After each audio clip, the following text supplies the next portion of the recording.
Namaku Timothy Anugrah Saputra, umurku 18 tahun. Kini saya tinggal di Kota Bandung dan saya bersekolah di SKC. Perkenalkan, nama saya Nurul ini, saya domisili di Jakarta Selatan. Saat ini saya bekerja sebagai call center di PT Teman Baik Sejahtera atau benihbaik.com.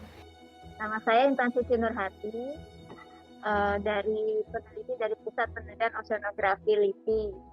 Saat ini saya juga sedang bertugas sebagai koordinator program IPK, yaitu Pendeputian Ilmu Pengetahuan Kebumian LIPI. Nama saya Daryono. Saya saat ini sebagai koordinator bidang mitigasi gempa bumi dan tsunami BMKG. Saya Erwin Haryono, tinggal di Jakarta, bekerja di Bank Indonesia sudah sekitar 27 tahun. Nama saya kan Hetiva. Saat ini saya menjadi anggota DPR, salah satu pimpinan di Komisi 10 yang membidangi pendidikan, kebudayaan, pemuda olahraga, pariwisata, ekonomi kreatif, dan juga soal literasi atau perpustakaan nasional.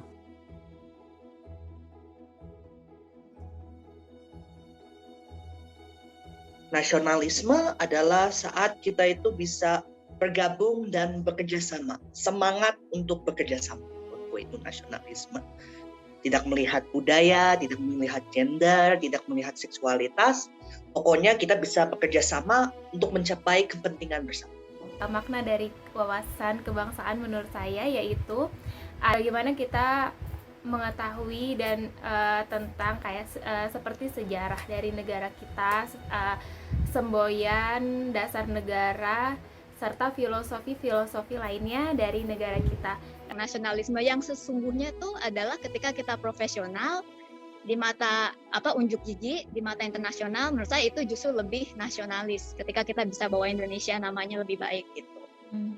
PNS itu tentu saja kalau dalam arti sederhana ya, itu sebuah bidang pekerjaan yang formal karena merupakan bagian dari institusi pemerintahan ya, sehingga ketika saya menjadi PNS itu apa yang saya lakukan itu sebenarnya bagian dari pengabdian kepada negara. Oke. Bagi saya wawasan kebangsaan masih sangat relevan karena itulah yang mendefinisikan siapa kita, yaitu kita orang Indonesia gitu ya. Walaupun sekarang kita bukan sekarang sih, sudah sejak lama kita masuk ke globalisasi di mana batas-batas kenegaraan itu semakin pudar, juga kemudian ada digitalisasi yang semakin menambah pudarnya batas-batas kenegaraan, bahkan kita disebut sebagai one small village gitu ya. Tapi saya kira kebangsaan walaupun dalam situasi globalisasi plus digitalisasi tetap relevan karena itulah yang menjadikan who we are, siapa kita, yaitu orang Indonesia. Wawasan tentang negara kita ya, dari mulai mungkin sejarahnya, kenapa dibentuk Indonesia, tujuan kita membentuk negara Indonesia apa saja komponen yang membentuk bangsa ini, kemajemukannya seperti apa, tantangannya apa dari masa ke masa, bagaimana cara kita memecahkan persoalan itu. Semuanya itu ya wawasan kebangsaan kita.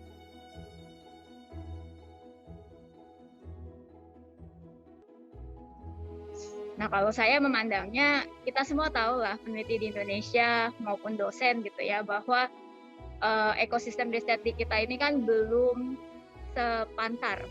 Kita biasa bicara, saya bicara dari segi ini ya, kompetitas penelitian di Indonesia gitu. Kita bicara kita mau berkompetisi sejajar, tapi kalau menurut saya sampai kapanpun itu akan susah ketika kita berada di sistem yang beda misalnya dengan kolega di luar negeri gitu kan. Jadi kalau dalam kacamata nasionalisme gitu, kita harus melihat kita ini mau mengkontribusikan apa. Menurut saya justru ini saat yang menarik ya. Maksudnya kalau misalnya rekan-rekan peneliti ingin berkarir sebagai peneliti hebat, memang chance-nya di luar lebih tinggi gitu. Saya pun kalau hanya memikirkan karir sebagai peneliti, mau H-indeksnya tinggi, pasti saya nggak akan balik ke Indonesia, itu clear gitu kan. Tapi kita justru sekarang misalnya teman-teman yang udah S3 udah melihat bagaimana di luar dan bagaimana harusnya Indonesia, justru menurut saya ini momen yang penting kalau kita kembali karena kita ingin membawa perubahan itu.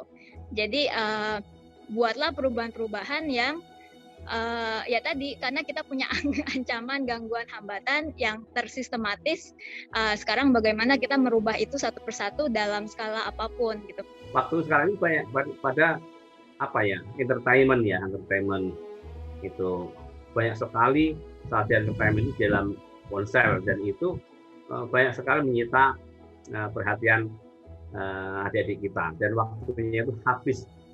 Dan kalau saya melihat anak-anak juga tidak terlalu berminat dengan bidang-bidang ilmu sains yang rumit dan membutuhkan pemikiran yang berat ya. Jadi lebih cenderung menghindar pada jurusan-jurusan yang tidak ada fisikanya, tidak ada matematikanya. Nah, jadi menghindari hitungan-hitungan itu juga sangat berbahaya sekali untuk kemajuan negara ini, karena kalau itu dihindari oleh generasi muda, maka sainsnya lemah negara ini. Negara ini lemah, sains teknologinya lemah, itu merupakan awal dari kehancuran sebuah negara ya.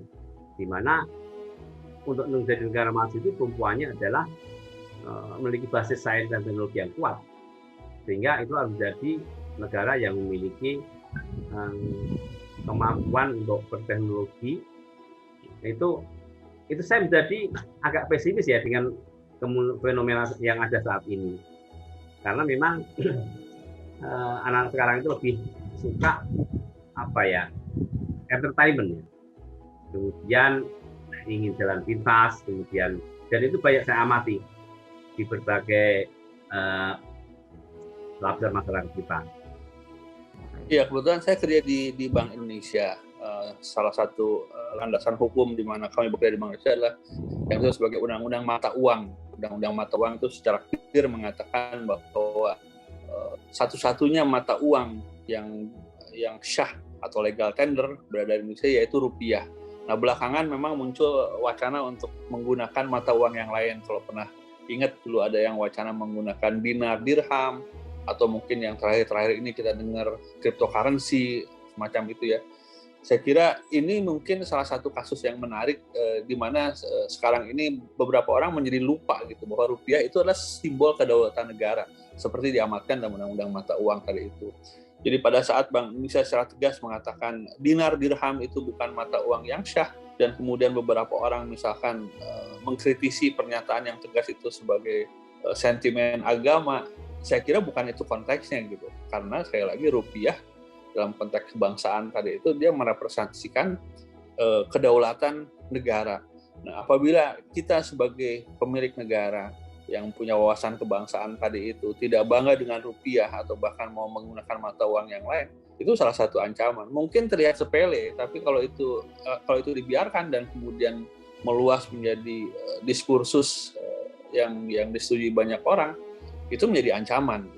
Yang lebih mendasar dari itu ya makna di balik undang-undang tadi itu, yaitu penghormatan kita kepada lambang kedaulatan negara, dalam hal ini rupiah sebagai satu-satunya alat tukar di Indonesia. Menurutku isu pertama yang paling harus diperbaiki dalam negara Indonesia adalah ketidaksetarataan ekonomi. Menurutku itu sangat besar perbedaan antara mereka yang memiliki paling banyak uang di negara ini banding yang mereka yang tidak punya. Semua masalah-masalah, mau itu narkoba atau kriminalitas atau kerusakan dalam rumah tangga, itu semua berasal dari ekonomi. Kalau ekonominya tidak bagus, kalau orang tidak bisa memenuhi kebutuhannya melalui bekerja, maka pasti ada masalah dalam masyarakat. Palingan toleransi, isu-isu sara kan itu kan sangat penting akhir-akhir ini. Jadi kalau kami bisa menyelesaikan masalah ekonomi, kita juga bisa menyelesaikan isu intoleransi menurutku. Itu saling terkait. Jika saya tinjau di pekerjaan saya yang pertama kan saya adalah CS di salah satu platform penggalangan dana. Di sana itu banyak orang menggalang dana dan banyak orang berdonasi. Jika saya cek satu persatu, misalnya gini, akhir-akhir ini sangat kental isu-isu intoleransi mengenai agama.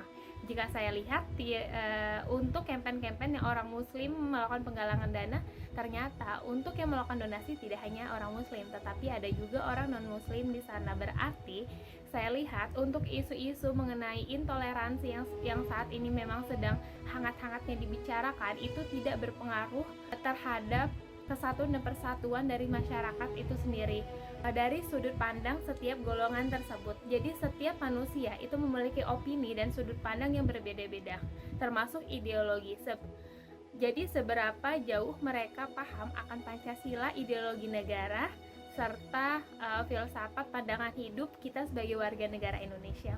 Saya melihat banyak kebijakan yang dibuat oleh negara kurang menjawab persoalan-persoalan yang terjadi di masyarakat. Apa realita yang ada itu kurang dikemukakan secara jujur dan transparan. Jadi perlu ada proses advocacy, research base supaya kebijakan yang dibuat itu lebih menjawab atau lebih menjadi solusi dari realita yang ada di masyarakat.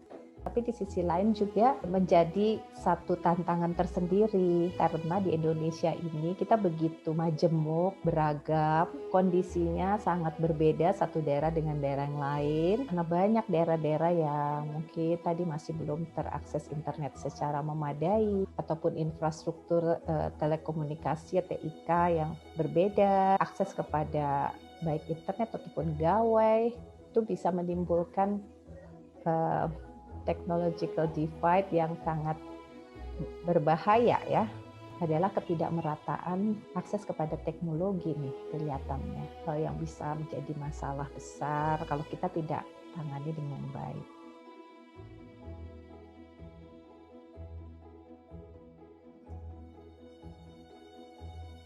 Wawasan kebangsaan adalah jati diri kita, who we are sebagai bangsa Indonesia, pengetahuan terhadap bangsa Indonesia, sejarah Indonesia, tujuan negara, komponen pembentuk dan kemajemukannya, potensinya, permasalahannya, dan kemampuan untuk menjaganya. Semangat untuk bekerja sama lintas budaya, lintas gender, lintas agama, lintas generasi untuk kepentingan bersama, profesional dan unjuk gigi di internasional sebagai bentuk pengabdian kepada negara. Kita adalah bagian dari 270 juta penduduk Indonesia yang memegang andil yang besar untuk berkontribusi dalam bela negara sebagai generasi muda, peneliti dan dokter muda dalam melihat, mengkaji, memahami permasalahan-permasalahan real yang ada di masyarakat dan bangsa dan menjadi bagian dari solusi berbasiskan data dan sains melalui penelitian. Keadaan ekonomi, sikap toleransi, perkembangan teknologi, kualitas SDM, dan peneliti memiliki sisi yang dapat memberikan ancaman, gangguan, hambatan, dan tantangan.